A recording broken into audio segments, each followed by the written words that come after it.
Thank you. You're listening to 90.7 WVUA-FM, the Capstone, in the Wednesday edition of the student section. I am your host, Andy Bass. Alongside me, as always, Michael Weldon and Jeremiah Johnson. And first off, just make sure to enter the Buku Off starting Friday, March 14th, for a chance to win tickets to the Buku Music and Art Festival in New Orleans, March 21st and 22nd. Stay tuned to 90.7 the Capstone to get your first clue. That should be coming up here soon. A very good opportunity there. But now joining us from the Alabama men's tennis team, Saxon Buehning, a freshman from Essex Fells, New Jersey. And Saxon, how are you doing today, man? Not too bad. How you guys doing? Dude, we're doing pretty good over here at the station. But, just wanted to talk some tennis with you, man. I mean, and over here at 90.7, we love tennis. Last week, got the opportunity to talk to Marianne Daines, the captain of the women's team. Now, you're a freshman this year. That's correct. Came in, you were the number one ranked men's tennis player in the state of New Jersey by tennisrecruiting.net. Can you tell me about how did that affect you, being the number one player in your state? I don't know. That's it's a lot of hype, but it's great confidence. Feeling. I was actually training down in IMG academies in Bradenton, Florida, flying back and forth to keep up with the tournaments and keep my ranking up. So how was that? Just being a high school student. I mean, it was forever ago for me. But yeah. But how was that? I mean, like you're talking about flying all over the place because you were going to tournaments in New York. You were a semifinalist, or you were a finalist in the Men's Open of New York. Shout out to John McEnroe right there. Yeah, there you go. A semifinalist in the Men's Open in New Jersey. So, and then you're training in Florida. How was that? Just, I mean, literally going all over the country doing this sort of thing. Yeah, all over. I mean, and also out of the country as well. I was down in Mexico City for a while, and Panama City was beautiful. It's just it gets you going. It's definitely a lot of hard work, and it's tough. Oh yeah. So this is your first year at Alabama. Yeah. Well, Todd. Just in general, what is not necessarily just the tennis aspect. What has your freshman experience been like so far? It's just amazing. It's a family, especially on the athletic side of things. I guess we got 400 to 500 athletes here, and it's just amazing. Everyone's so cool, and Southern hospitality, it's definitely a change for a Jersey boy. It's a little different than being in New Jersey? A lot different. I would imagine. Yeah, for real.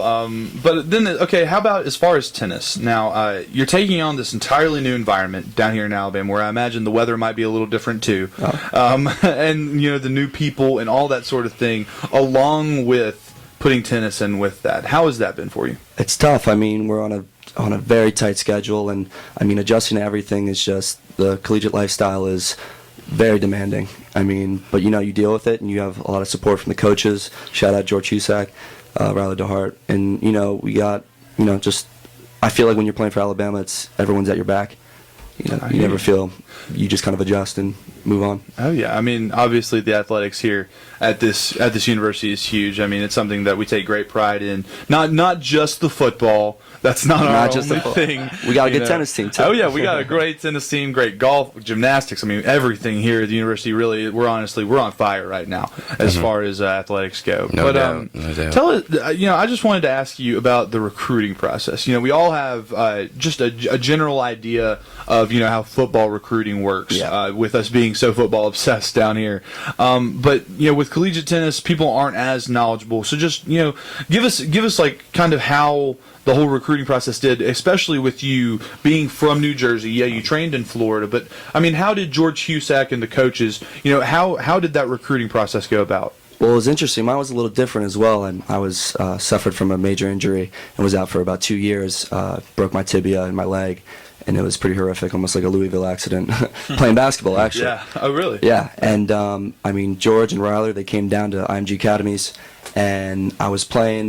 They saw me play a few matches, and loved me right from the start and gave me a shot. Looking at previous rankings, seeing what I've done. This and that, and I flew out to Alabama and fell in love instantly. It was the first school I visited and signed it. I hear you, man. Hey, I don't blame you for loving it because honestly, you look out this window and I mean, there's a lot to love. There's a lot to love. There really is. A lot to love. A lot to look at. Oh yeah, and I hear that apparently at this university we have a couple of pretty girls here too, which I'm not going to act like that did not help in your recruiting. Let's be honest. It's a nice little add-on. But so far for this year for the men's team, it's been an up and down year. It has. Sitting here at 8-7, I believe is or 7-6, excuse me, 1-1 in conference, including a really rough 4-match losing streak earlier in the season. Yep. But how have you guys on the team and Coach Husak, how have you been able to stay upbeat and then now get this season back on track? I mean, it's always been a chemistry thing. I mean, we have 4 brand new freshmen coming in. Shout out Nico Madrigaleo, myself, Hayes Brewer, Sean Donahue. We all, had to come in together and meet up with. We're a rebuilding team. Like George has stripped the team down, and we're in the rebuilding stages. So all of us coming together and really finding our niches and stepping up. I mean, we're just bringing it together every day, and you just got to come together, as a team. Yeah, and kind of just piggybacking off that. Andy just mentioned the 7-6 season, winning overall in SEC play. Would you kind of attribute this up and down season to kind of the youth on the team, or is it good opponent play? Because you guys, you only have 3 upperclassmen on the team right now. So what would you kind of attribute that to? Yeah, that's the truth. I mean, you got to look at it as from a standpoint of everyone's kind of settling in, but I mean, I think just recently we've come together. And we're Alabama, man. Roll Tide. Roll Tide, man. We need to prove ourselves. We play with a chip on our shoulder, and I mean, we just got to represent. We got to come together, and that's what we've done so much better now. We had the blue-gray, and we had a tough loss to Boise State. I mean, all of our matches have been so close. Oh yeah. And then beat up on Princeton, come out hot, and then had a great win against Auburn. Roll Tide. Oh yeah. Hey, that's one thing that you'll learn very quickly. As long as you beat Auburn, everything's okay. Everything's okay. Beat Auburn, and I'm fine with it. I don't. You could. I was smiling for. I'm still smiling. Alabama could probably go 1-11 as long as that one is against Auburn. I'm not complaining. Hey, we're good. Yeah, I'm fine with that. But there's only one senior on the team, Daniel Perscura. Yeah. And I've gotten the pleasure of talking to him a couple of times. What is his impact on the team been like for you, being a freshman and having that senior leadership, a 3-time letterman, having that leadership on the team? What's that been like? I mean, he's a great captain, based out of Estonia. He's got that, I'd say, Russian blood. So he's just so professional, and he just watching him play is just. I mean, he's always switching edition. So, he's a great captain. He's a great leader. And, I mean, he's helped me not only on the court. We have very similar games. He's a lefty as well. And he's helped me off the court tons. I mean, as far as school goes and getting around. I got you. He's a great leader all around. Oh, yeah. Sorry. So you mentioned a lot of freshmen on the team, like the baseball team last year was mostly freshmen, and they're showing already this year to be a pretty decent boatload of sophomores. Do you feel like, just like with all the other sports, like that this tennis team, especially the men's tennis team, will become just as good as the baseball team, year in and year out once y'all just grow and kind of form as a team together? 110%. I have so much faith in everyone on the team, especially the freshmen. I mean, we had a guy last year, Becker O'Shaughnessy, was crushing it as a freshman. And I mean, we're still trying to find our niche and step up and win those matches. But this is our foundation, and George Husak, Riley DeHart have done a great job of finding, in my opinion, some of the best recruits in the nation to build a foundation. And within the next couple of years, we're looking at an NCAA title. I mean, that's the goal. That's a pretty good goal to have. Yeah, for real. But then, coming off this weekend, opening up SEC play, a rough day against Mississippi State. Able to come back, make it 3-3. Weren't quite able to hold on for the win there, but then getting the win in Ole Miss. How was it with your first experience in SEC play? Oh, incredible. I mean, you're right. It slipped away from us in Mississippi State. I mean, it was a tough loss, but we shook it off. We came into Ole Miss with a great mentality, and I mean, we crushed it at all positions. Shout out to Andrew Goodwin for the clinch, and I mean, we just stuck it to them. I feel like every time we go play an SEC school, they feel like they can beat us, and they feel like it's their shot to beat Alabama. But we're not letting that happen. No, never. This weekend, you guys are down at LSU Friday, which I'd imagine isn't exactly like when the football team travels down there. No. But how different is playing on the road compared to playing at home? And then how are you guys preparing for LSU Friday? I mean, it's like every other sport. I mean, everyone comes and plays the Knicks at the Garden. What do you expect, Hey, I like the Knicks reference. I like that. Shout out New York.